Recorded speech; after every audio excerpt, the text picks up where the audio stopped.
ਸੀਗਾ magnetic flux ਦਾ। ठीक है, तो न्यूमेरिकल च फर्स्ट फार्मूला जो अपना मैग्नेटिक फ्लक्स लिया आ जाएगा और मैग्नेटिक फ्लक्स की co dot product of magnetic field and area vector. ये फार्मूला उदो यूज होएगा जे मेरा मैग्नेटिक फील्ड ते एरिया वेक्टर फॉर्म च दिता होएगा।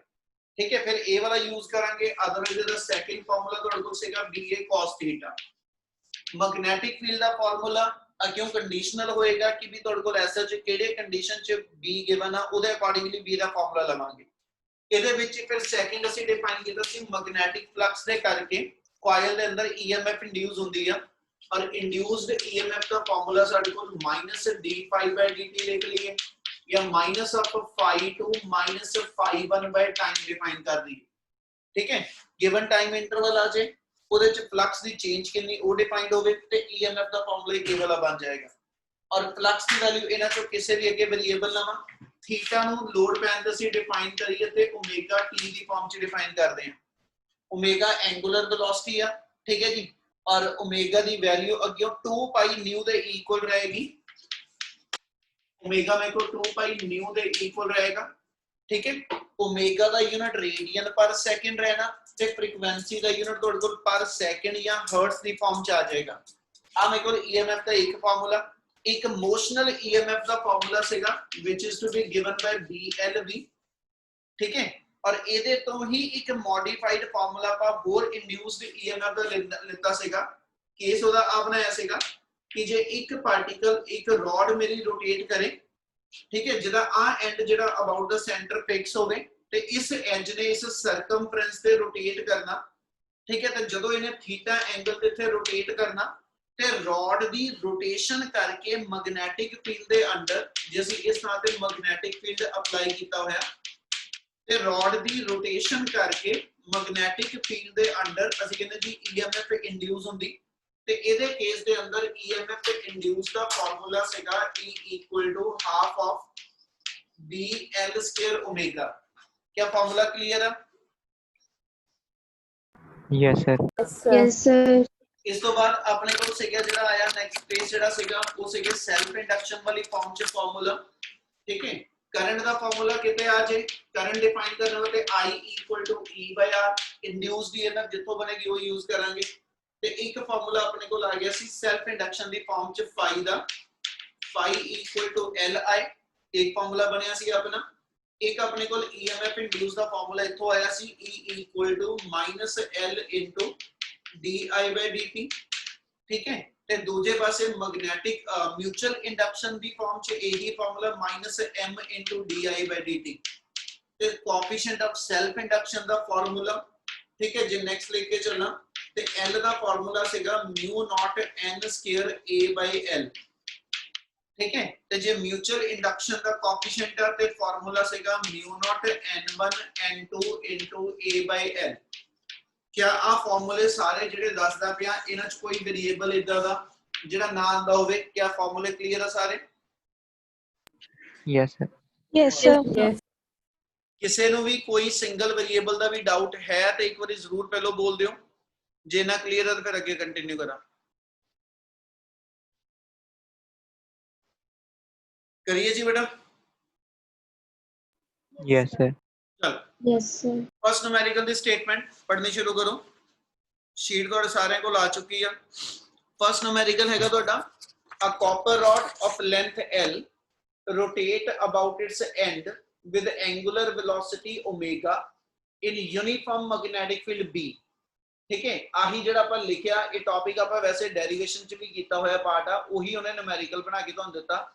ਇੱਕ ਕਾਪਰ ਰॉड ਜਿਹਦੀ ਲੈਂਥ L ਵਾ 1 ਨਹੀਂ ਹੈਗਾ ਰੋਟੇਟ ਕਰਦੀ ਪਈ about its end with angular velocity omega in uniform magnetic field B। ठीक है, और EMF develop between the ends of the rod कितनी आएगी और given हैगा मैग्नेटिक फील्ड कॉइल दे प्लेन ऑफ रोटेशन दे परपेंडिकुलर। मतलब ये हो गया बेटा कि भी इस रीजन दे अंदर जेडी ਤੁਹਾਡੀ ਆ रॉड रोटेट करनी आ ਇਹ मैग्नेटिक फील्ड दे परपेंडिकुलर है, यानी मैग्नेटिक फील्ड मेरा इस प्लेन च इथे मेरा हाथ जेड़ा ये नॉर्थ यानी इदां कह लो आ मेरा हाथ जेड़ा नॉर्थ पोल हो गया साउथ हो गया मैग्नेटिक फील्ड इदा लाई करदा इस मैग्नेटिक फील्ड दे अंदर इस वे ना कॉइल मेरी रोटेट करदी ਤੇ ਜਦੋਂ coil ਮੇਰੀ magnetic field ਦੇ ਅੰਦਰ rotate rod ਮੇਰੀ magnetic field ਦੇ ਅੰਦਰ rotate ਕਰੇਗੀ, ਉਹ ਕਹਿੰਦਾ ਉਹਦੇ ਅੰਦਰ ਉਸ ਮੂਵਮੈਂਟ ਤੇ EMF ਇੰਡਿਊਸ ਕਿੰਨੀ ਹੈ। ਰਿਜ਼ਲਟ ਤੇ ਆ ਬਣਿਆ ਹੋਇਆ, ਇਹਨੂੰ ਆਪਾਂ ਡਰਾਈਵ ਵੀ ਕੀਤਾ। ਇੱਕ ਹੋਰ ਸੈਕਿੰਡ ਮੈਥਡ ਨਾਲ ਦੱਸਣ ਲੱਗਿਆ, ਠੀਕ ਹੈ, ਜਿੰਨਾ ਇਹਨੂੰ ਆਪਾਂ ਡਰਾਈਵ ਕਰਾਂਗੇ। ਆਪਣੇ ਕੋਲ SH ਆ ਗਿਆ, ਨੂਮੈਰੀਕਲ ਦੀ ਫਿਗਰ ਆਈ ਰਹੇਗੀ, ਰੋਡ ਦਾ ਆ ਸੈਂਟਰਲ ਪੁਆਇੰਟ ਫਿਕਸ ਹੈਗਾ ਤੇ ਆ ਐਂਡ ਮੰਨ ਲਓ ਮੇਰੇ ਕੋਲ v ਵੈਲੋਸਿਟੀ ਦੇ ਨਾਲ ਮੂਵ ਕਰਦਾ ਪਿਆ, ਠੀਕ ਹੈ। ਯਾਨੀ ਆ ਚੀਜ਼ ਕਹਿ ਰਿਹਾ ਕਿ ਆ ਮੇਰੇ ਕੋਲ ਰੋਡ ਆ ਗਈ, ਠੀਕ ਹੈ, l ਰੋਡ ਦੀ ਲੈਂਥ ਹੋ ਗਈ, ਆ ਇਹਦਾ ਸੈਂਟਰਲ ਪੁਆਇੰਟ ਫਿਕਸ ਆ। ਇਹਨੇ ਆਪਣੇ ਇਸ ਮੂਵਮੈਂਟ ਤੇ ਜੇ ਆ ਰੋਡ ਨੇ ਇਸ ਸਰਕਲ ਚ ਰੋਟੇਟ ਕਰਨਾ ਔਰ ਉਸ ਸਰਕਲ ਦਾ ਰੇਡੀਅਸ ਮੇਰਾ l ਹੈਗਾ, ਤੇ ਕਹਿੰਦਾ ਜੀ ਇਹਦੇ ਅਕ੍ਰੋਸ ਹੋਣੇ ਕਿ EMF ਕੱਢੋ ਕਿੰਨੀ।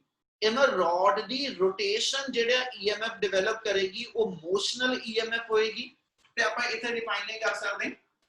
we know that motional EMF is given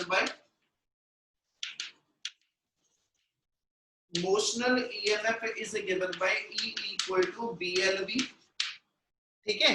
ਤੇ ਜੇ ਆ ਮੇਰੀ ਮੋਸ਼ਨਲ EMF v ਮੇਰੀ ਲੀਨੀਅਰ ਵੈਲੋਸਿਟੀ ਆ, ਇਹਨੂੰ ਐਂਗੂਲਰ ਫਾਰਮ ਚ ਆਪਾਂ ਕਨਵਰਟ ਕਰਨ ਲਈ ਕੰਡੀਸ਼ਨ ਕੀ ਲਗਾਉਣ ਲੱਗੇ ਉਹ ਸਮਝ ਲਿਓ। ਰੋਡ ਦਾ ਆ ਐਂਡ ਇਹਦੀ ਜ਼ੀਰੋ ਵੈਲੋਸਿਟੀ ਆ, ਤੇ ਜਿਹੜਾ ਆ ਐਂਡ ਵਾ ਇੱਥੇ ਪਹੁੰਚਦੇ ਉਹਦੀ ਵੈਲੋਸਿਟੀ v ਆ। ਇਹਦਾ ਮਤਲਬ ਇਹ ਹੋ ਗਿਆ ਜੇ ਮੈਂ ਰੋਡ ਦੀ ਐਵਰੇਜ ਵੈਲੋਸਿਟੀ ਕੱਢਣੀ ਹੋਵੇ, ਆਹੀ ਇੱਕ ਲਾਈਨ ਮੇਨ ਆ, ਜੇ ਮੈਂ ਆ ਐਂਡ ਲਵਾਂ ਰੋਡ ਦਾ, ਇੱਥੇ ਉਹਦੀ ਜ਼ੀਰੋ ਵੈਲੋਸਿਟੀ, ਇਹਨੇ ਆਪਣੇ ਸੈਂਟਰ ਦੇ ਅਬਾਊਟ ਇਸ ਵੇ ਨਾਲ ਰੋਟੇਟ ਕਰਨਾ, ਤੇ ਕਹਿੰਦਾ ਜੀ ਆ ਐਂਡ ਜ਼ੀਰੋ ਵੈਲੋਸਿਟੀ ਨਾਲ ਰੋਟੇਟ ਕਰ ਰਿਹਾ, ਆ ਐਂਡ v ਵੈਲੋਸਿਟੀ ਨਾਲ, ਤੇ ਉਹਨੇ ਕਿਹਾ ਰੋਡ ਦੇ ਦੋ ਐਂਡ ਦੇ ਵਿੱਚ EMF ਇੰਡਿਊਸ ਕਿੰਨੀ ਹੋਏਗੀ। ਤੇ ਅਸੀਂ ਜੇ ਰੋਡ ਦੇ ਦੋ ਐਂਡ 'ਚ EMF ਇੰਡਿਊਸ ਕੱਢਣੀ ਆ, ਤੇ ਇੱਥੇ ਜਿਹੜੀ ਵੈਲੋਸਿਟੀ ਲੈ ਰਹੇ ਆ ਉਹਦੇ ਇੱਕ ਐਂਡ ਦੀ ਵੈਲੋਸਿਟੀ 0 ਆ, ਦੂਜੇ ਐਂਡ ਦੀ v ਆ, ਇਸ ਲਈ ਅਸੀਂ ਇੱਥੇ ਜਿਹੜੀ ਵੈਲੋਸਿਟੀ ਹੋਏਗੀ that is to be taken as the average velocity of the rod, ठीक है, for the L length। ਤੇ ਐਵਰੇਜ ਵੈਲੋਸਿਟੀ ਡਿਫਾਈਨ ਕਰਨ ਲਈ ਆਪਾਂ ਇੱਥੇ ਆ ਕਰ ਲਾਂਗੇ, ਜੇ VAB ਨੂੰ ਡਿਫਾਈਨ ਕਰਾਂ, ਇਹਦਾ ਇੱਕ ਐਂਡ ਦੀ ਵੈਲੋਸਿਟੀ 0 ਆ, ਦੂਜੇ ਐਂਡ ਦੀ ਵੈਲੋਸਿਟੀ v ਆ, ਠੀਕ ਹੈ, ਤੇ ਐਵਰੇਜ ਹੋ ਗਿਆ sum of the two velocities, sum of the two value divided by the total number. ਇਹਦਾ ਮਤਲਬ ਇੱਥੇ ਮੇਰੀ ਐਵਰੇਜ ਵੈਲੋਸਿਟੀ ਜਿਹੜੀ ਰੋਡ ਦੀ ਆ ਉਹ v/2 ਆ, ਤੇ v ਦੀ ਵੈਲਿਊ ਅਸੀਂ ਆ ਪੁੱਟ ਅਪ ਕਰ ਲਾਂਗੇ, but v equal to r omega, ठीक है, लीनियर नो एंगुलर च कन्वर्ट करना, बट अपना रेडियस l ਦੇ ਬਰਾਬਰ ਆ, ਇਸ ਲਈ v equal to l omega ਇੱਥੇ ਸਬਸਟੀਟਿਊਟ ਕਰਾਂ, ਤੇ देयरफॉर EMF ਦਾ ਫਾਰਮੂਲਾ ਆਪਣੇ ਕੋਲ ਬਣ ਗਿਆ ਹਾਫ l omega, ठीक है। ਆ ਸੌਰੀ ਐਵਰੇਜ ਵੈਲੋਸਿਟੀ ਦਾ ਫਾਰਮੂਲਾ ਬਣ ਗਿਆ ਹਾਫ l omega, ਜਿੰਨਾ VAB ਆ ਗਿਆ ਉਹਨੂੰ ਸਬਸਟੀਟਿਊਟ ਕਰ ਲਓ, ਤੇ देयरफॉर ਸਾਡੇ ਕੋਲ ਨੈਕਸਟ ਲਾਈਨ ਦੇ ਅੰਦਰ EMF ਇੰਡਿਊਸਡ ਆ ਜਾਏਗੀ VL into 1/2 l omega, यानी रिजल्ट आ जाएगा half of BL square omega. एक ਆਪਾਂ ਆਰਟੀਕਲ ਚ ਇਹਦਾ ਏਰੀਆ ਲੈ ਕੇ ਇਹਨੂੰ ਆਪਾਂ ਇਥੋਂ ਥੀਟਾ ਦੀ ਡੈਫੀਨੇਸ਼ਨ ਤੋਂ ਇਹਨੂੰ ਡਿਫਾਈਨ ਕੀਤਾ ਸੀ, ਆਰਕ ਲੈ ਕੇ। ਸੈਕੰਡ ਮੈਥਡ ਆ ਜਾਏਗਾ, क्या ਆ ਮੈਥਡ ਕਲੀਅਰ ਆ? Yes, sir. Yes, sir. Sir ਉਹ ਐਵਰੇਜ ਵਾਲੀ ਗੱਲ ਦੱਸਿਓ। ਉਹ ਤੇ ਐਵਰੇਜ ਵਾਲੀ ਗੱਲ ਅਸੀਂ ਇਹ ਦੱਸਦੇ ਪਏ ਨਾ, ਜੇ ਆ ਮੇਰੇ ਹੱਥ ਚ ਰੋਡ ਫੜੀ ਹੋਈ ਇਹਨੂੰ ਮੈਂ ਰੋਟੇਟ ਕਰਾਂ, ਆ ਸੈਂਟਰ ਹੋ ਗਿਆ, ਜਦੋਂ ਇਹਨੇ ਰੋਟੇਟ ਕਰਨਾ ਇਸ ਵੇ ਨਾਲ, ਉਹ ਕਹਿੰਦਾ ਜੀ ਇਸ ਇਨਸਟੈਂਟ ਤੇ ਆ ਸੈਂਟਰਲ ਐਂਡ ਜਿਹੜਾ ਵਾ ਜਿੱਥੇ ਤੁਹਾਡੇ ਵੀਲ ਦਾ ਸਾਈਕਲ ਦੇ ਟਾਇਰ ਦਾ ਸੈਂਟਰਲ ਪੋਰਸ਼ਨ ਹੋ ਗਿਆ, ਜੇ ਇਹਨੂੰ ਮੈਂ ਫਿਕਸ ਮੰਨਾ ਤੇ ਆ ਐਂਡ ਮੇਰਾ ਜਿਹੜਾ ਵਾ ਇਹ ਇਸ ਵੇਲੇ ਜਦੋਂ ਰੋਟੇਟ ਕਰਦਾ ਪਿਆ, ਤੇ ਇਹਦਾ ਮਤਲਬ ਹੋ ਗਿਆ ਇਹਦੀ ਐਸ ਚ ਹਰ ਪੁਆਇੰਟ ਦੀ ਵੈਲੋਸਿਟੀ ਸੇਮ ਨਹੀਂ ਹੈਗੀ। ਜੇ ਇਹ ਰੋਡ ਇਦਾਂ ਮੈਗਨੈਟਿਕ ਫੀਲਡ ਦੇ ਅੰਦਰ ਜਾਂਦੀ ਹੋਵੇ, ਬਾਹਰ ਆਂਦੀ ਹੋਵੇ, ਤੇ ਇਟ ਮੀਨਸ ਇਹਦੀ ਪੂਰੀ ਦੀ ਪੂਰੀ ਰੋਡ ਦੇ ਹਰ ਕੰਸਟੀਚੁਐਂਟ ਪਾਰਟੀਕਲ ਦੀ ਵੈਲੋਸਿਟੀ ਸੇਮ ਆ, ਪਰ ਜਦੋਂ ਐਸਐਚ ਦਾ ਇੱਕ ਐਂਡ ਫਿਕਸ ਆ ਤੇ ਇੱਕ ਐਂਡ ਘੁੰਮਦਾ ਪਿਆ, ਤੇ ਇਹਦਾ ਮਤਲਬ ਆ we are taken the average velocity of this energy rod. ਤੇ ਫਿਰ ਇਸ ਲਈ ਇਹਦੇ ਦੋ ਐਂਡ ਦੇ ਵਿੱਚ ਜੇ ਐਵਰੇਜ ਵੈਲੋਸਿਟੀ ਕੱਢਣੀ ਆ, ਤੇ ਅਸੀਂ ਕਹਿੰਦੇ ਜੀ ਜਿਹੜਾ ਸਟੈਟਿਕ ਐਂਡ ਆ ਤੇ ਜਿਹੜਾ ਮੂਵੇਬਲ ਐਂਡ ਆ ਉਹਦੀ ਐਵਰੇਜ ਕੱਢ ਦੇ। ਉਹ ਐਵਰੇਜ ਅਸੀਂ ਕਹਿੰਦੇ ਜੀ ਇਸ ਵੇ ਨਾਲ ਕੈਲਕੂਲੇਟ ਕਰਕੇ ਉਹਨੂੰ ਇਸ ਰਿਲੇਸ਼ਨ 'ਚ ਯੂਜ਼ ਕਰ। ਕਲੀਅਰ ਆ? Yes sir. ਕਰਾਂ ਕੰਟੀਨਿਊ? Yes, sir. ਚਲ ਯੈਸ ਸਰ। ਇਹਦੇ ਨਾਲ ਦਾ ਇੱਕ ਨੂਮੈਰੀਕਲ ਹੋਰ ਪਹਿਲਾਂ ਕੰਪਲੀਟ ਕਰ ਰਿਹਾ, ਦੋ ਇੱਕ ਕੇ ਦੋ ਹੋਰ ਹੈਗੇ ਆ, ਉਹ ਵੀ ਪਹਿਲਾਂ ਕਰ ਲਓ, ਫਿਰ ਬਾਅਦ ਚ ਨੈਕਸਟ ਦੇਖਦੇ। 9th ਨੂਮੈਰੀਕਲ ਤੇ 10th ਨੂਮੈਰੀਕਲ, ਠੀਕ ਹੈ। 9 ਦੀ ਸਟੇਟਮੈਂਟ ਦੇਖੋ ਕੀ ਗਿਵਨ ਆ। 9 ਦਾ ਫਾਰਮੂਲਾ ਸੇਮ ਹੀ ਬਣਨਾ। 9 ਦੇ ਅੰਦਰ ਉਹਨੇ ਆਪਾਂ ਨੂੰ ਕਿਹਾ ਵਾ a wheel with 10 metallic spokes each 0.5 meter long is rotated with a speed of 120 revolution per minute in a plane normal to earth magnetic field at the given place। मतलब cycle ਦਾ ਇੱਕ ਟਾਇਰ ਮੰਨ ਲਿਆ ਆਪਾਂ, ਇੱਕ wheel ਜਿਹਦੇ ਅੰਦਰ 10 ਤਾਰਾਂ ਲੱਗੀਆਂ ਹੋਈਆਂ, ਠੀਕ ਹੈ ਜੀ। ਉਹ ਕਹਿੰਦਾ ਹਰ ਵਾਇਰ ਉਹਦੇ ਅੰਦਰ 0.5 ਮੀਟਰ ਲੌਂਗਾ, ਯਾਨੀ ਰੇਡੀਅਸ ਆ ਗਿਆ, ਔਰ ਉਹ ਵੀਲ 120 ਆਰਪੀਐਮ ਨਾਲ ਘੁੰਮਦਾ ਪਿਆ, ਔਰ ਮੈਗਨੈਟਿਕ ਫੀਲਡ ਉਸ ਥਾਂ ਤੇ ਅਰਥ ਦਾ ਜਿਹੜਾ ਉਸ ਵੀਲ ਦੇ ਐਕਸਿਸ ਦੇ ਕਹਿੰਦਾ ਜੀ ਪਰਪੈਂਡੀਕੂਲਰ, ਉਹਦੇ ਪਲੇਨ ਦੇ ਪਰਪੈਂਡੀਕੂਲਰ ਆ ਗਿਆ। If magnitude of the field is 0.40 gauss, B given हो गया magnetically strength, what is the induced EMF between axle and rim of the wheel. क्या स्टेटमेंट समझ आई?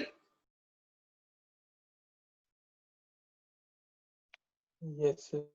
सर दोबारा दसो सर, कनेक्ट ना हो गया सी, डिस्कनेक्ट हो गया सी। ਅਸੀਂ ਇਹ ਦੱਸਿਆ ਕਿ ਸਾਡੇ ਕੋਲ ਇੱਕ ਵੀਲ ਗਿਵਨ ਆ, ਠੀਕ ਹੈ ਜੀ। ਉਸ ਵੀਲ ਦੇ ਅੰਦਰ 10 ਮੈਟਲ ਵਾਇਰਸ ਲੱਗੀਆਂ ਹੋਈਆਂ, ਤੇ ਜਿਹੜੀਆਂ 10 ਮੈਟਲ ਵਾਇਰ ਲੱਗੀਆਂ ਹੋਈਆਂ, ਇਹਨਾਂ ਸਾਰਿਆਂ ਦਾ ਆ ਸੈਂਟਰਲ ਐਕਸਲ ਪੁਆਇੰਟ ਆ ਗਿਆ, ਆ ਇਹਨਾਂ ਦਾ ਵੀਲ ਦੇ ਰਿਮ ਦੇ ਉੱਤੇ ਕਹਿੰਦਾ ਜੀ ਕੰਟੈਕਟ ਆ ਗਿਆ।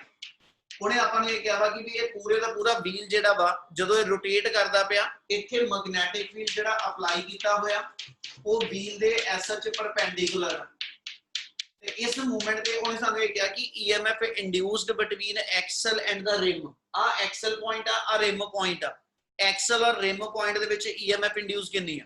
ते आ वाला केस सेम आही रॉड वाला केस आ, आही फार्मूला डायरेक्ट हुण यूज हो जाएगा। इक्को ही फर्क आ गया, उथे एक रॉड रोटेट कर रही सी, इत्थे 8 रॉड रोटेट कर रही, ते 8 रॉड नाल की फर्क पेगा जी क्वेश्चन च? सर इनटू n हो जाए। हां जी, की फर्क आ गया? इनटू नंबर ऑफ वो कर देंगे, मेरे नु n ना मल्टीप्लाई करेंगे? Yes sir. नहीं करांगे। ये गल एक ने बोली है, पर शायद 10 ਦੇ 15 ਤੇ ਇਹੀ ਗੱਲ ਦਿਮਾਗ ਚ ਆਈ ਹੋਵੇ। ਗੱਲ ਦਿਮਾਗ ਚ ਰੱਖਿਓ, ਇਹ ਸਾਰੇ ਦੀਆਂ ਸਾਰੀਆਂ ਮੈਟਲ ਵਾਇਰ ਜਿਵੇਂ ਆ ਲੈ ਕੇ ਚੱਲਾਂ ਐਕਸਲ ਤੇ ਰਿਮ ਦੇ ਵਿੱਚ, ਠੀਕ ਹੈ ਜੀ। ਇਹ ਇੱਕ ਤਰ੍ਹਾਂ ਮੇਰੀਆਂ 8 ਦੀਆਂ 8 ਮੈਟਲ ਵਾਇਰ ਜਿਹੜੀਆਂ ਨਾ ਇਹ ਪੈਰਲਲ ਚ ਜੁੜੀਆਂ। ਜਦੋਂ ਅਸੀਂ ਆ ਕਹੀਏ ਕਿ ਵੀ ਮੇਰੇ ਕੋਲ ਐਸਾ ਚ ਆ ਰੈਜ਼ਿਸਟਰ ਲੱਗੀਆਂ ਹੋਈਆਂ, ਆ ਮੇਰੇ ਕੋਲ ਨੰਬਰ ਆਫ ਰੈਜ਼ਿਸਟਰ ਅਟੈਚ ਆ, ਤੇ ਮੈਂ ਇਹਦੇ ਵਿੱਚ ਆ ਵਰਡ ਯੂਜ਼ ਇਦਾਂ ਕਰਾਂ ਕਿ ਵੀ ਇਹ ਸਾਰੀਆਂ ਮੈਟਲ ਵਾਇਰ ਦਾ, ਸਾਰੀਆਂ ਰੈਜ਼ਿਸਟਰ ਦਾ ਇੱਕ ਐਂਡ ਜਿਹੜਾ ਵਾ ਉਹ ਆ ਮੰਨ ਲਓ ਐਕਸਲ ਹੋ ਗਿਆ, A ਪੁਆਇੰਟ ਐਕਸਲ ਹੋ ਗਿਆ, ਆ B point the ਰॉड the and point ਹੋ ਗਿਆ, ਰਿਮ ਦੇ ਉੱਤੇ ਆ ਗਿਆ। ਤੇ ਇਹਦਾ ਮਤਲਬ ਸਾਰੀਆਂ ਮੈਟਲ ਵਾਇਰ ਜਿਹੜੀਆਂ ਨੇ they are attached between the two common between the two common points ਆ ਰਹੀਆਂ। Yes sir. Yes sir. The common point ਹੈ, ਤੇ ਕਾਮਨ ਪੁਆਇੰਟ ਦੀ ਪ੍ਰਾਪਰਟੀ ਆ ਕਿ ਇਹ ਸਾਰੀਆਂ ਪੈਰਲਲ ਚ ਹੁੰਦੀਆਂ ਵਾ ਰੈਜ਼ਿਸਟਰ, ਤੇ ਜੇ ਪੈਰਲਲ ਚ ਆ ਤੇ ਪੈਰਲਲ ਦੇ ਵਿੱਚ EMF ਯਾਨੀ ਵੋਲਟੇਜ ਡਿਵਾਈਡ ਨਹੀਂ ਹੁੰਦੀ, ਵੋਲਟੇਜ ਐਡ ਨਹੀਂ ਹੁੰਦੀ, ਹਰ ਇੱਕ ਦੇ ਅਕ੍ਰੋਸ ਵੋਲਟੇਜ ਸੇਮ ਰਹਿੰਦੀ। Yes yes sir. Yes sir. ਇਹ ਕਨਸੈਪਟ ਇਸ ਨਿਊਮੈਰੀਕਲ ਚ ਵੀ ਆ। 8 ਦੀ ਥਾਂ ਤੇ 80 ਮੈਟਲ ਸਪੋਕਸ ਵੀ ਕਹਿ ਦਵੇ, ਜਿੰਨੀ EMF ਇੰਡਿਊਸਡ ਐਕਸਲ ਔਰ ਰਿਮ ਦੇ ਵਿੱਚ ਹੋਈ ਆ, ਇਹਦੇ ਵਿੱਚ 8 ਵਾਇਰ ਇਦਾਂ ਲੱਗੀਆਂ ਹੋਈਆਂ ਜਾਂ 80 ਵਾਇਰ ਲੱਗੀਆਂ, ਹਾਰਡਲੀ ਮੈਟਰ, ਕੋਈ ਫਰਕ ਨਹੀਂ ਆਏਗਾ, ਕਿਉਂਕਿ all wires they are connected in parallel। ਇਹ ਸਾਰੀਆਂ ਦੇ ਸਾਰੀਆਂ ਪੈਰਲਲ ਚ ਜੁੜੀਆਂ, ਤੇ ਪੈਰਲਲ ਦੇ ਅੰਦਰ ਵੋਲਟੇਜ ਨਹੀਂ ਵੱਧਦੀ। ਇਸ ਲਈ ਜਿੰਨੀ EMF ਇੰਡਿਊਸਡ ਐਕਸਲ ਤੇ ਰਿਮ ਚ ਹੋਈ ਆ, ਉਹ ਐਸਾ ਚ ਇੱਕ ਮੈਟਲ ਸਪੋਕ ਗਿਨੋ ਜਾਂ 80 ਮੈਟਲ ਸਪੋਕ ਗਿਨੋ, ਠੀਕ ਹੈ, that remain to be same, ਇਸ ਲਈ ਉਹਦਾ ਕੋਈ ਫਰਕ ਨਹੀਂ ਆਏਗਾ। ਕਲੀਅਰ ਹੈ ਗੱਲ? Yes sir. Yes sir. We know that, ठीक है। EMF induced between axle and rim is given by, ਇਹਦਾ ਫਾਰਮੂਲਾ ਮੇਰੇ ਕੋਲ ਆ ਗਿਆ half B omega L square, ਠੀਕ ਹੈ। ਤੇ ਇਹਦੇ ਐਸਐਚ ਇਹ ਇੱਕ ਆਪਣੇ ਕੋਲ ਆ ਗਿਆ, ਕਹ ਲਓ ਮੈਟਲ ਸਪੋਕ ਕਰਕੇ। ਨੈਕਸਟ ਤੁਸੀਂ ਨਾਲ ਡਿਫਾਈਨ ਜ਼ਰੂਰ ਕਰ ਦਿਓ, as all spokes are connected in parallel, as all spokes are connected in parallel, therefore EMF of 8 metal spokes ठीक है ਉਹ ਮੇਰੇ ਕੋਲ e ਦੇ ਇਕੁਅਲ ਹੀ ਰਹਿ ਜੂ ਤੇ ਵੈਲਿਊ ਉਹਦੀ e equal to half b omega l square ਹੀ ਰਹਿ ਜਾਣਾ ਕਲੀਅਰ ਆ Yes, sir. ਅੱਗੇ ਚਲੋ ਹੁਣ ਆਪਣੇ ਨਿਊਮੈਰੀਕਲ ਚ ਓਮੇਗਾ ਨਹੀਂ ਦਿੱਤਾ ਹੋਇਆ ਇਹਦੀ ਥਾਂ ਤੇ ਆਪਣੇ ਕੋਲ ਲੀਨੀਅਰ ਫ੍ਰੀਕੁਐਂਸੀ ਆ ਸੋ ਆਪਣਾ ਫਾਰਮੂਲਾ ਜਿਹੜਾ ਆ ਜਾਣਾ ਬਟ ਓਮੇਗਾ ਆਪਣਾ 2 ਪਾਈ ਨਿਊ ਪੁੱਟ ਅਪ ਕਰ ਲਓ ਤੇ EMF ਦਾ ਫਾਰਮੂਲਾ ਆਪਣਾ ਆ ਗਿਆ ਹਾਫ b 2 ਪਾਈ ਨਿਊ l ਸਕੁਅਰ ਤੇ ਵੇਰੀਏਬਲ ਆਪਣੇ ਨਿਊਮੈਰੀਕਲ ਚ ਬਣਾ ਲਓ ਕਿਹੜੇ ਕਿਹੜੇ ਆ ਆਪਣੇ ਕੋਲ ਰੋਡ ਦੀ ਲੈਂਥ ਗਿਵਨ ਆ ਗਿਵਨ ਆਪਣੇ ਕੋਲ ਰੋਡ ਦੀ ਲੈਂਥ ਹੈਗੀ ਹੈ ਜੀ rod length 0.5 meter given है magnetic field ਦੀ strength ਆਪਣੇ ਕੋਲ ਜਿਹੜੀ given ਹੈ 0.40 gauss ਆ ਤੇ gauss ਨੂੰ ਟੈਸਲਾ ਚ ਚੇਂਜ ਕਰ ਲਓ -4 ਲੱਗ ਗਿਆ ਤੇ ਤੀਜਾ ਵੇਰੀਏਬਲ ਆਪਣੇ ਕੋਲ ਚਾਹੀਦਾ frequency given ਆਪਣੇ numerical ਚ ਹਾਂਜੀ frequency ਹੈ ਕਿ 120 rpm ਤੇ ਪੁੱਤ revolution per minute ਨੂੰ per second ਚ ਨਾਲ ਕਨਵਰਟ ਕਰ ਲਓ ਤੇ ਆਪਣੇ ਕੋਲ ਆ ਗਿਆ 120/60 ਮੀਨ 2 rps ਆ ਤਿੰਨ ਵੇਰੀਏਬਲ ਚਾਹੀਦੇ ਆ ਠੀਕ ਹੈ ਜੀ ਇੱਕ l ਇੱਕ ਨਿਊ ਤੇ ਇੱਕ b ਠੀਕ ਹੈ ਤਿੰਨੇ ਵੇਰੀਏਬਲ ਪੁੱਟ ਅਪ ਕਰ ਲਓ ਆਪਣੀ emf ਇੰਡਿਊਸ ਆ ਜਾਓ ਕਲੀਅਰ ਆ Yes, sir. ਕਿਆ ਨਿਊਮੈਰੀਕਲ ਸਾਰਿਆਂ ਨੂੰ ਸਮਝ ਲੱਗ ਗਿਆ Yes, sir. Yes, sir. Yes, sir. ਚਲ ਇਹਦੇ ਨਾਲ ਦਾ ਇੱਕ ਨਿਊਮੈਰੀਕਲ 10th ਹੈਗਾ ਠੀਕ ਹੈ ਤੁਸੀਂ ਖੁਦ ਕਰੋਗੇ ਸੇਮ ਡਿਟੋਰ ਚ ਇਹੀ ਨਿਊਮੈਰੀਕਲ ਫੇਰ ਹੈਗਾ ਸੇਮ ਇਸੇ ਪੈਟਰਨ ਦੇ ਤੇ ਇਹੀ ਕਨਸੈਪਟ ਦਾ ਇਹ ਤੁਸੀਂ ਖੁਦ ਕਰੋਗੇ ਤੁਸੀਂ ਇਸ ਤੋਂ ਬਾਅਦ ਪੜੋਗੇ ਜੀ ਸੈਕੰਡ ਨਿਊਮੈਰੀਕਲ ਸਟੇਟਮੈਂਟ ਜਲਦੀ ਜਲਦੀ ਸੈਕੰਡ ਦੀ ਪੜ੍ਹ ਲਓ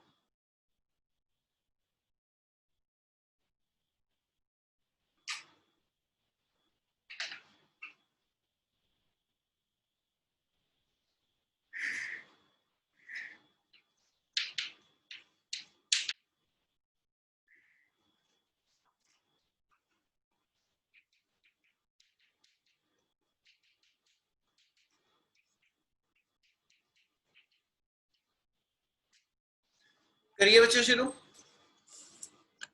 Yes, sir. Yes, sir. Third numerical second चुने अपन ने क्या सीखा magnetic flux through a coil perpendicular to its plane and directed into paper मतलब जेड़ा मैग्नेटिक फील्ड आ ਉਹ ਤੁਹਾਡੀ ਆ ਗਿਵਨ ਕੋਇਲ ਦੇ ਮੰਨ ਲਓ ਆਹੀ ਕੋਇਲ ਹੋਗੀ ਸਾਡੀ ਇਹਦੇ ਪਰਪੈਂਡੀਕੁਲਰ ਹੈ ਤੇ ਇਨਵਰਟ ਡਾਇਰੈਕਸ਼ਨ ਚ ਮੈਗਨੈਟਿਕ ਫੀਲਡ ਲਾਈ ਕਰਦਾ ਪਿਆ ਉਹਨੇ ਕਿਹਾ ਜੀ ਇਸ ਕੰਡੀਸ਼ਨ ਚ ਮੈਗਨੈਟਿਕ ਫਲਕਸ ਚੇਂਜ ਹੁੰਦੀ ਵੀ ਟਾਈਮ ਨਾਲ ਇਸ ਰਿਲੇਸ਼ਨ ਦੇ ਅਕੋਰਡਿੰਗਲੀ ਇੱਕੋ ਚੀਜ਼ ਧਿਆਨ ਰੱਖ ਲਓ ਮਿਲੀ ਵੈਬਰ अपना फ्लक्स का यूनिट वेबर आना मिली वास्ते 10 रेज़ टू पावर -3 नाल आ जाएगा क्लियर है इना क्लियर Yes, है sir. Yes, sir. Yes, sir. पूछे बेटा calculate the EMF induced in the loop at time t = 5 second यानी टाइम दी वैल्यू 5 सेकंड गिवन है ठीक है तो उन्होंने पूछा ईएमएफ इंड्यूस अपने कोल कितनी होनी है ते इंड्यूस्ड ईएमएफ कैलकुलेट करन दा फार्मूला अपने कोल E माइनस d∅dt ਇਹਦਾ ਮਤਲਬ ਫਲਕਸ ਵਾਲੀ ਟਰਮ ਦੀ ਡਿਫਰੈਂਸ਼ੀਏਸ਼ਨ ਕਰੋ ਡਿਫਰੈਂਸ਼ੀਏਸ਼ਨ ਕਰਕੇ ਜੋ ਰਿਜ਼ਲਟ ਆਇਆ ਉਹ ਚ ਟਾਈਮ ਦੀ ਵੈਲਿਊ ਪੁੱਟ ਕਰੋ 1 ਮਿੰਟ ਹੋਲਡ ਕਰਿਓ ਹਾਂਜੀ ਸੋ EMF ਇੰਡਿਊਸ ਦਾ ਫਾਰਮੂਲਾ ਤੁਹਾਡੇ ਕੋਲ ਐਸੇ ਹੈਗਾ ਫਲਕਸ ਦੀ ਡਿਫਰੈਂਸ਼ੀਏਸ਼ਨ ਕਰਕੇ ਟਾਈਮ ਦੀ ਵੈਲਿਊ ਪੁੱਟ ਅਪ ਕਰ ਦਿਓ EMF ਇੰਡਿਊਸ ਆ ਜਾਓ ਕਲੀਅਰ ਇੰਨੀ ਗੱਲ ਪਹਿਲਾਂ Yes, sir. Yes, sir. therefore E ਆ ਗਿਆ ਆਪਣੇ ਕੋਲ ਇਹਦੀ ਡਿਫਰੈਂਸ਼ੀਏਸ਼ਨ ਕਰਕੇ ਆਇਆ ਨਾ 10t + 10 into 10 raised to power -3 ठीक है इनी EMF आजू h t ਦੀ ਵੈਲਿਊ ਆਪਣੇ ਕੋਲ ਗਿਵਨ ਹੈਗੀ 5 ਸੈਕਿੰਡ 5 ਪੁੱਟ ਅਪ ਕਰਾਂ ਤੇ 50 + 10 ml ਆਪਣੇ ਕੋਲ ਜਿਹੜੀ EMF ਇੰਡਿਊਸਡ ਹੋਏਗੀ ਉਹ 60 ਮਿਲੀ ਵੋਲਟ ਆ ਜਾਣੀ ਕਲੀਅਰ ਆ Yes, sir. Yes, sir. ਚਲੋ ਨੈਕਸਟ थर्ड न्यूमेरिकल बिल्कुल सौखा जिहा जल्दी जल्दी पढ़ो ठीक है ऐसा च मूंह जवानी होने वाले क्वेश्चन है विच 2-3 थर्ड न्यूमेरिकल दी स्टेटमेंट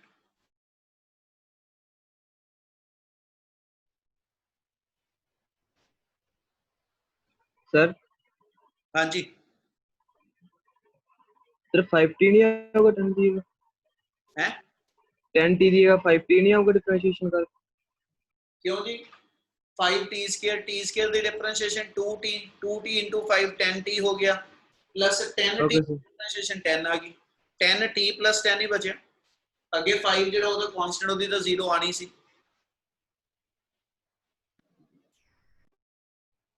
ਤੇ ਸਰ ਜਿਹੜਾ ਟਾਈਮ ਦਿੱਤਾ ਹੋਇਆ 5 ਸੈਕਿੰਡ ਸਰ ਉਹ ਕਿੱਥੇ ਯੂਜ਼ ਹੋਇਆ?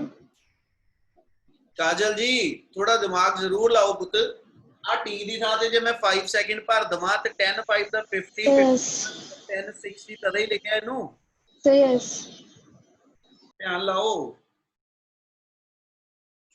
ਚਲੋ ਥਰਡ numerical ਜੀ ਬਿਲਕੁਲ ਸੌਖਾ ਜਿਹਾ। a coil of 100 ton is pulled in 0.04 second from between the poles of a magnet where area include flux of 40 into 10 raised to power minus 6 Weber per turn to a place where it include a flux of 10 raised to power minus किने लिखी है minus 5 Weber per turn। उन्हें ये कहा जी कि भी तुहाडे कोल ऐसा तुहाडी एक coil आ, उस coil दे अंदर 100 turns ने, n आ गया, ਇਹਨੂੰ ਪੁੱਲ ਕਰਦੇ ਪਏ, ਇਹਨੂੰ ਕੱਢਦੇ ਪਏ ਬਾਹਰ। ਅਸੀਂ ਉਸ ਥਾਂ ਤੋਂ ਕੱਢਦੇ ਪਏ ਜਿੱਥੇ ਇਸ ਕੋਇਲ ਦੇ ਹਰ ਟਰਨ ਦੇ ਅੰਦਰ ਜਿਹੜੀ ਫਲਕਸ ਸੀਗੀ ਉਹ 40 into 10 raised to power minus 6 Webber ਸੀਗੀ। ਇਹਨੂੰ ਉੱਥੋਂ ਕੱਢ ਕੇ ਉਸ ਪਲੇਸ ਤੇ ਲੈ ਗਿਆ ਜਿੱਥੇ ਫਲਕਸ ਦੀ ਅਮਾਉਂਟ ਅੱਗੇ ਨਾਲੋਂ 10 raised to power minus 5 Webber ਪਰ ਟਰਨ ਬਣ ਗਈ। ਕੀ ਗੱਲ ਸਮਝ ਆਈ? Yes, sir. ਇਹਦੇ Yes, sir. Yes, sir. ਇਹਦੇ ਨਾਲ ਕੋਇਲ ਦੇ ਅੰਦਰ ਫਲਕਸ ਦੀ ਚੇਂਜ ਹੋਈ Yes, sir. ਤੇ ਜੇ ਫਲਕਸ ਦੀ ਚੇਂਜ ਆ ਤੇ ਇਹਦੇ ਕੋਇਲ 'ਚ EMF ਇੰਡਿਊਸ ਆਏਗੀ। ਠੀਕ ਹੈ ਜੀ। ਇਹ ਮਤਲਬ ਆਪਣੇ ਨੂਮੈਰੀਕਲ ਦੇ ਅਕੋਰਡਿੰਗ ਜੇ ਆਪਾਂ ਚੱਲੀਏ ਤੇ ਆਪਣੇ ਕੋਲ ਜੋ ਗਿਵਨ ਆ ਉਹਦੇ ਅਕੋਰਡਿੰਗ ਜੇ ਆਪਣੇ ਵੇਰੀਏਬਲ ਕੀ ਬਣਨੇ ਜੀ? ਥਰਡ ਨੂਮੈਰੀਕਲ ਆ n ਆਪਣੇ ਕੋਲ ਗਿਵਨ ਆ ਜਿਹੜਾ ਕੁਐਸਚਨ ਦੇ ਅੰਦਰ 100 ਟਰਨ ਆ। ਠੀਕ ਹੈ ਤੇ 5 ਦੀ ਵੈਲਿਊ ਗਿਵਨ ਆ।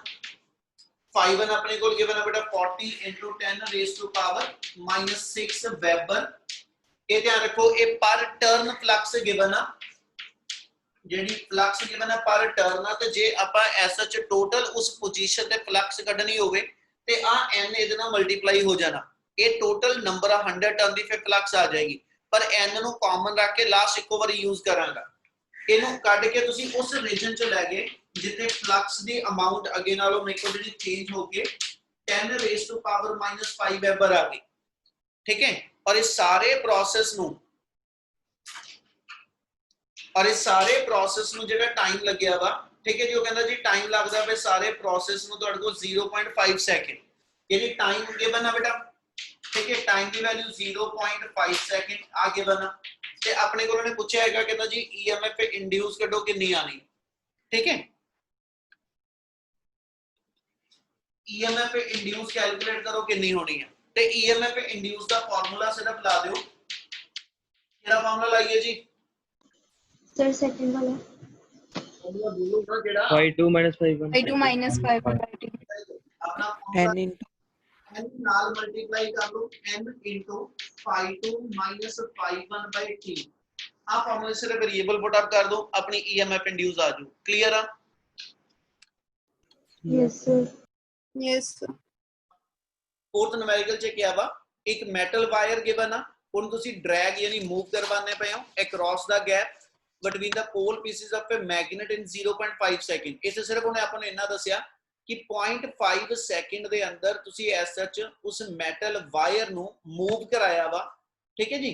ਕਿੰਨਾ ਚੇਂਜ ਆਈ ਆ ਉਹਦੇ ਲਈ ਉਹਨੇ ਕੀ ਕਿਹਾ magnetic flux between the pole pieces is 8 into 10 raised to power minus 4 weber. ਉੱਤ ਪਿਛਲੇ ਨੂਮੈਰੀਕਲ ਨਾਲੋਂ ਇੱਕ ਫਰਕ ਆ ਕਿ ਵੀ ਉਹ ਚ ਜਿੰਨੀ ਪਹਿਲੋਂ ਫਲਕਸ ਸੀਗੀ ਤੇ ਚੇਂਜ ਤੋਂ ਬਾਅਦ ਜਿਹੜੀ ਫਲਕਸ ਆ ਉਹ ਦੋਨੋਂ ਦਿੱਤੀਆਂ ਸੀ। ਇਹ ਚ ਉਹਨੇ ਸਿਰਫ ਮੈਨੂੰ ਇਹ ਕਿਹਾ ਕਿ ਬਿਟਵੀਨ ਦਾ ਪੋਲ ਪੀਸਿਸ ਜਿਹੜੀ ਫਲਕਸ ਆ ਉਹ 8 into 10 raised to power minus 4 Webber ਆ। ਇਹਨੂੰ 0.5 ਸੈਕਿੰਡ ਦੇ ਅੰਦਰ ਤੁਸੀਂ ਉਸ ਰੀਜਨ ਚੋਂ ਕੱਢ ਕੇ ਲੈ ਗਏ ਕਿੱਥੇ ਲੈ ਕੇ ਗਏ ਜਿੱਥੇ ਫਲਕਸ ਦੀ ਅਮਾਉਂਟ ਨਹੀਂ ਦਿੱਤੀ, ਮਤਲਬ ਉਸ ਥਾਂ ਤੇ ਜਾ ਕੇ ਫਲਕਸ ਸਾਡੀ ਫਾਈਨਲ 0 ਆ। क्या आ गल समझ आई? Yes, sir. Yes, sir. Yes sir Yes, sir.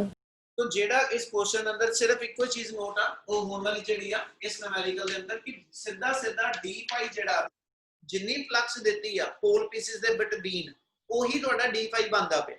Change ਇਨ ਫਲਕਸ ਉਨੀ ਦੀ ਉਨੀ ਵੈਲਿਊ ਆਪਣੀ ਆ ਜਾਏਗੀ 8 into 10 raised to power minus 4 Webber.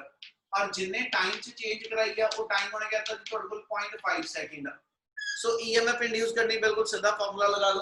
We know that EMF induce का formula minus d phi by dt है।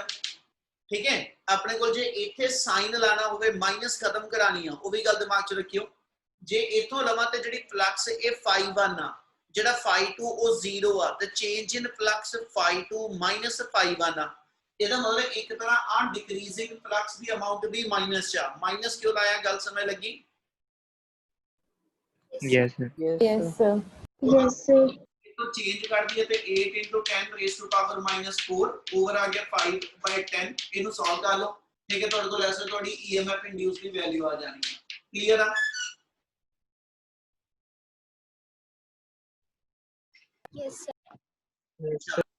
Yes, sir. नेक्स्ट हैगा fifth numerical एक बार statement पढ़ो मैं पहले स्टेटमेंट पूछनी है जल्दी जल्दी फिफ्थ न्यूमेरिकल दी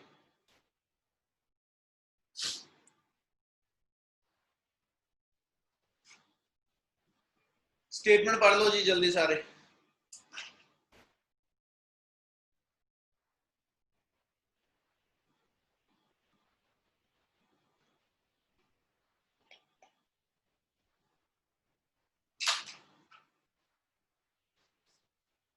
पढ़ लिया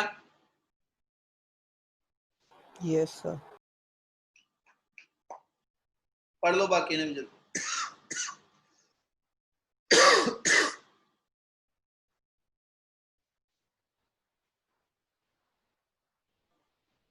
हाँ जी मानवी की स्टेटमेंट के बना Yes, sir. स्टेटमेंट की के बना बेटा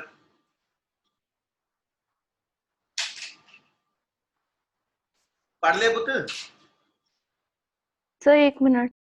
पढ़ ला परनीत की स्टेटमेंट के बना बेटा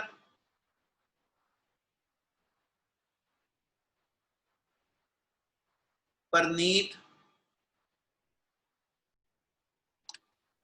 हाँ जी सर परनीत आवाज आ रही बेटे हाँ जी सर हाँ जी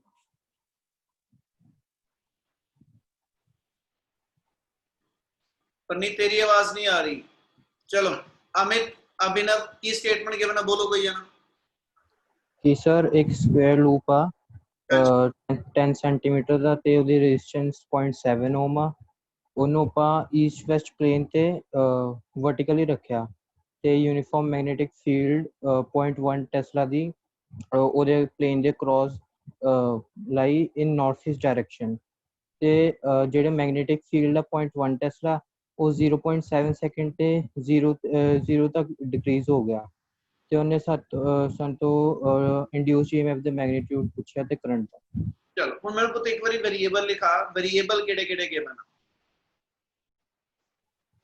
सर एक रेजिस्टेंस 0.7 ओम रेजिस्टेंस 0.7 ओम के बना नेक्स्ट वेरिएबल ਤੇ sir magnetic field is 0.1 Tesla magnetic field मेरा 0.1 टेस्ला के बना सर ਇਹ B1 ਹੋਗਾ चलो ये B1 होएगा जी ਤੇ ਜਿਹੜੀ ਡਿਕਰੀਜ਼ ਹੋ ਗਈ ਉਹ B2 0 ਹੋ ਜਾਊਗੀ जेड़ा B2 है वो 0 हो गया ਤੇ ਸਰ ਟਾਈਮ 0.7 ਸੈਕਿੰਡ टाइम दी वैल्यू 0.7 सेकंड ਤੇ ਸਰ Sir, side भी दी हुई है. ਸਾਈਡ 10 ਸੈਂਟੀਮੀटर जेडी साइड आ एदा की यूज आना क्वेश्चन च है कोई आईडिया सर हम एरिया Area? निकाल लेंगे ये एरिया अपन नु लोड पाएगी ते एरिया ऑफ द स्क्वायर अपन कढना होवे ते 100 सेंटीमीटर स्क्वायर आ गया यानी 100 into 10 raised to power -4 metre square ਤੁਹਾਡੇ ਕੋਲ एरिया इन्वॉल्वड ਆ ਇਹਨਾਂ ਪਹਿਲਾਂ क्लियर है जी Yes, sir. कुछ और भी हैगा गिवन बोलो कोई जना सर ठीक था ठीक था थीटा गिवन सर 0 45 45 degree.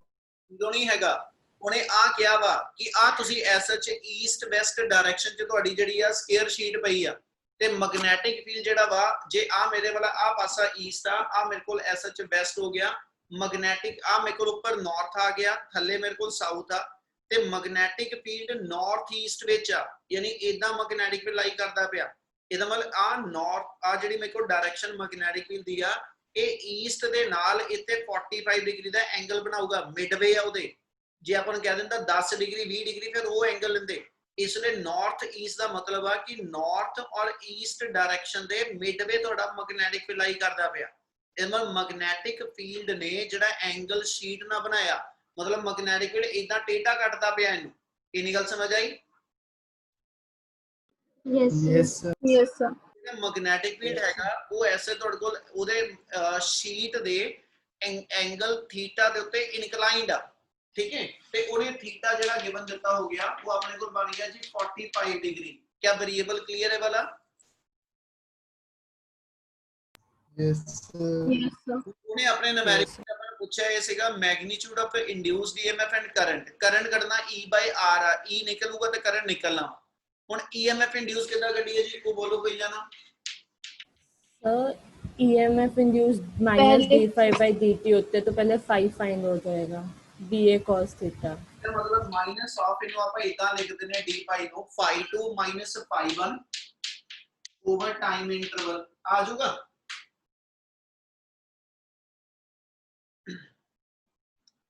इना क्लियर आ Yes, sir. ਹੁਣ phi1 ਤੇ phi2 ਬਣਾਵਾਂ phi1 ਕਿੰਨਾ ਹੋਊਗਾ ਮੇਰਾ phi2 ਦੀ B1A cos 45 ਹਾਂਜੀ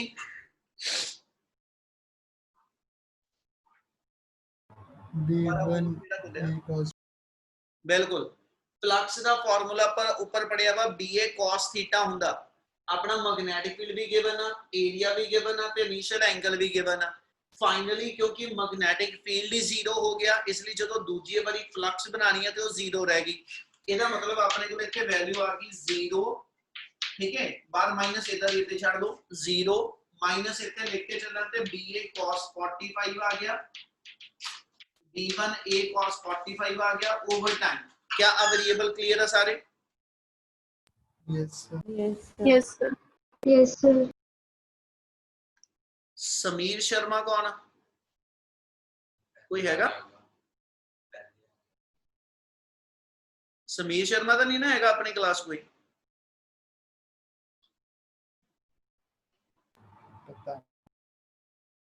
चलो हाँ जी सो B1A cos 45 ते T बेटा B1 भी अपने को गिवन है एरिया भी अपना बन गया cos 45 भी नोन है T भी नोन है EMF आ जाऊगी ते जे करंट कढना ते करंट दा सेकंड फार्मूला लगा लो करंटली फार्मूला साडे कोल आ गया I = E/R ते E अपना पहले पार्ट च निकल आना R अपने कोल गिवन है वो तो करंट इंड्यूस दी वैल्यू आ जाऊ हो जाएगा Yes, sir.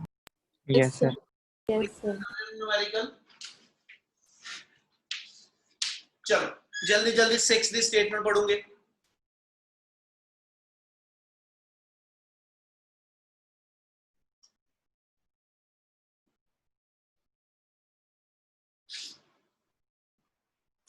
सिक्स न्यूमेरिकल दी स्टेटमेंट जल्दी बेटा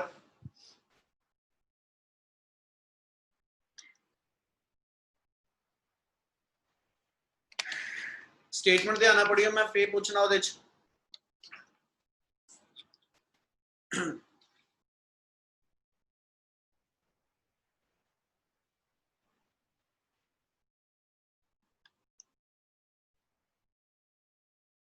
हाँ जी अनमोल अंकिता कोई ना बोलो स्टेटमेंट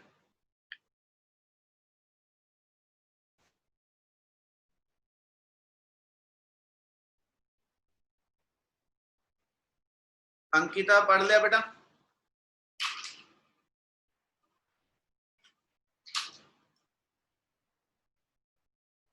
अनमोल अंकिता पढ़ लिया न्यूमेरिकल स्टेटमेंट पढ़ ली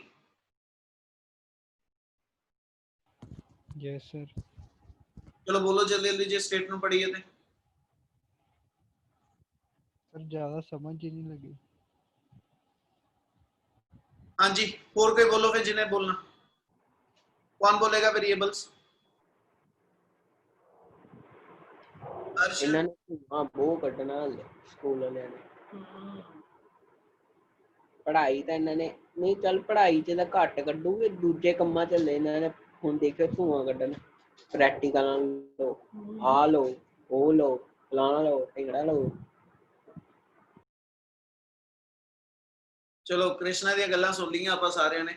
numerical ਦੀ ਸਟੇਟਮੈਂਟ ਹੈਗੀ ਆ a circular coil of radius 10 cm and 500 turns and resistance 2 ohm। ਤਿੰਨ ਵੇਰੀਏਬਲ ਆਪਣੇ ਕੋਲ ਜਿਹੜੇ ਆਏ ਬੇਟਾ ਇਸ numerical ਵਾਸਤੇ। ਫਸਟ ਆ ਗਿਆ radius।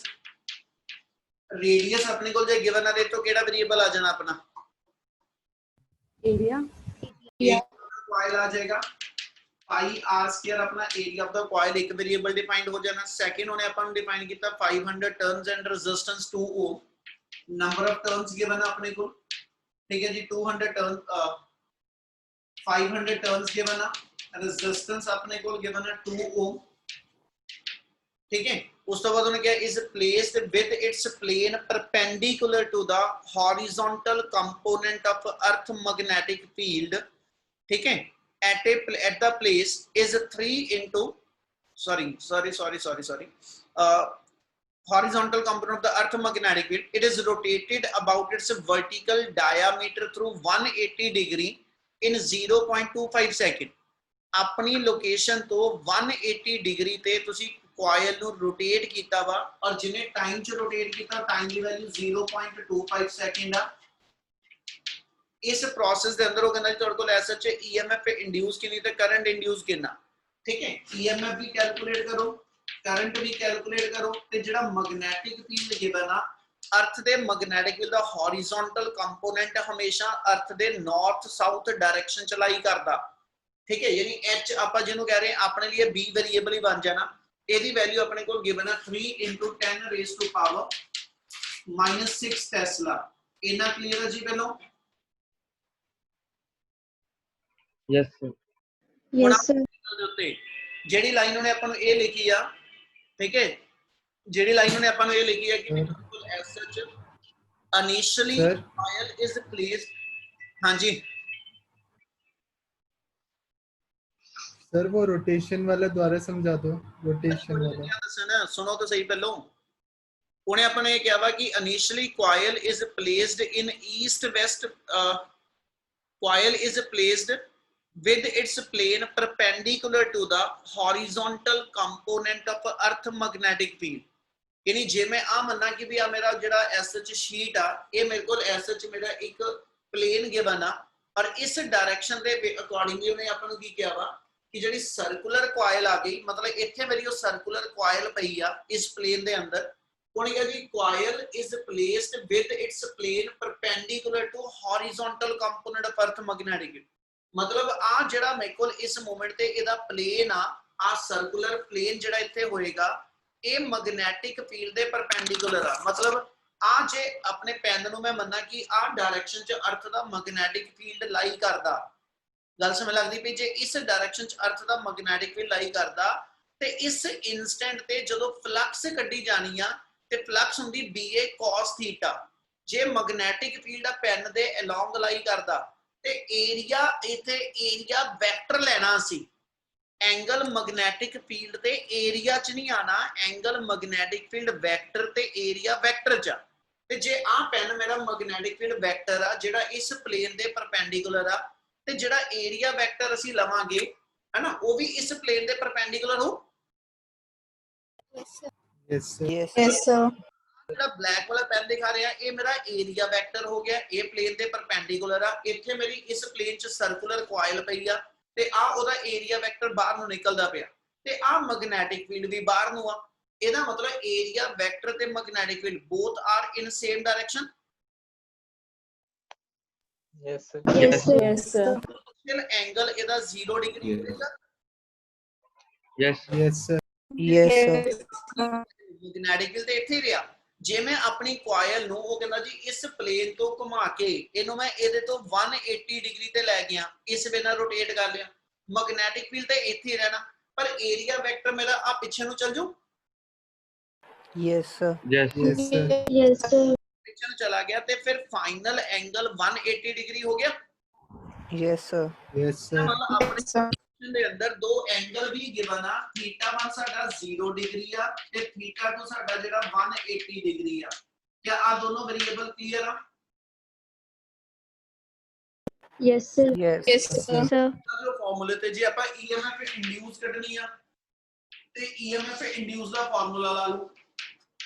EMF ਇੰਡਿਊਸ ਦਾ ਜਨਰਲ ਫਾਰਮੂਲਾ ਲਿਖਾ ਤੇ d∅dt ਲਿਖ ਲਓ ਹਨਾ ਤੇ ਤੁਸੀਂ ਐਸ ਸੱਚ ਇੱਥੇ ਉਹਦੀ ਵੈਲਿਊ ਡਿਫਾਈਨ ਕਰ ਲਓ -d∅dt ਮਾਈਨਸ ਐਸ ਸੱਚ ਹੀ ਆ ਗਈ ਨੰਬਰ ਆਫ ਟਰਮ ਕਾਮਨ ਕੱਢ ਕੇ ਪਹਿਲਾਂ ਹੀ ਬਾਹਰ ਰੱਖ ਲਓ -n ਐਸ ਸੱਚ *φ2 -φ1 ਓਵਰ ਟਾਈਮ ਤੇ φ1 φ2 ਮੇਰੇ ਕੋਲ ਇੱਥੇ ਮੈਗਨੈਟਿਕ ਫੀਲਡ ਠੀਕ ਹੈ h ਮੇਰਾ ਮੈਗਨੈਟਿਕ ਫੀਲਡ ਆ ਤੇ ਆ ਏਰੀਆ ਦੀ ਹੈਲਪ ਨਾਲ ਬਣ ਜਾਣਾ ਇਹਦੇ ਨਾਲ ਜੇ ਮੈਂ φ ਦੀ ਥਾਂ ਤੇ ਲਿਖਣਾ ਹੋਵੇ ਮੇਰੇ ਕੋਲ ਟਰਮ ਆ ਗਈ -n/t ਇਨਟੂ ਇੱਥੇ ਆ ਜਾਏਗਾ ਜੀ BA cos 180 degree minus BA cos 0 degree क्या आ चीज क्लियर है Yes, sir.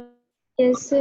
और ये अपना सेम है इसलिए फार्मूला बन गया -nBA/t cos 180 की वैल्यू -1 ठीक है माइनस फार्मूले दी आ गई cos 0 की वैल्यू 1 ਤੇ -2 ਇਧਰੋਂ ਆਇਆ ਮਾਈਨਸ ਇਧਰੋਂ ਨਾਲ ਜੁੜ ਗਿਆ ਇਹਦੇ ਨਾਲ EMF ਇੰਡਿਊਸ ਦਾ ਫਾਰਮੂਲਾ ਬਣ ਗਿਆ 2nAB/t ਸੋ ਆ ਮੇਰੇ ਕੋਲ EMF ਇੰਡਿਊਸ ਦਾ ਫਾਰਮੂਲਾ ਆ ਜੂ ਕਲੀਅਰ ਆ Yes, sir. Yes, sir. Yes. ਤੇ ਜੇ ਕਰੰਟ ਕੱਢਣਾ ਜੀ ਤੇ ਕਰੰਟ ਇਸੇ ਥਾਂ ਤੋਂ ਕੱਢ ਦੋ we know that current induce sir ਦਾ H ਯਾਰ ਆ ਤੇ E ਆਪਣਾ ਇਥੋਂ ਨਿਕਲ ਆਣਾ R ਆਪਣੇ ਕੁਐਸਚਨ ਦੇ ਅੰਦਰ ਗਿਵਨ ਹੈ 2 ਉਹਦੀ ਵੈਲਿਊ ਯੂਜ਼ ਕਰ ਲਓ ਤੇ ਆਪਣਾ ਇੰਡਿਊਸ ਕਰੰਟ ਵੀ ਆ ਜਾਏਗਾ क्या इतना B की वैल्यू कहाँ से आएगी सर और नलैका दसी दे जाना कि जेड़ा अर्थ दा हॉरिजॉन्टल कंपोनेंट है यही मैग्नेटिक फील्ड दी स्ट्रेंथ ਤੁਹਾਡੇ क्वेश्चन च यूज हो रही है यानी ओके सर इसी मोमेंट पे अपना यही B वेरिएबल बनूगा ओके सर क्लियर है यस सर चलो इना क्लियर है न्यूमेरिकल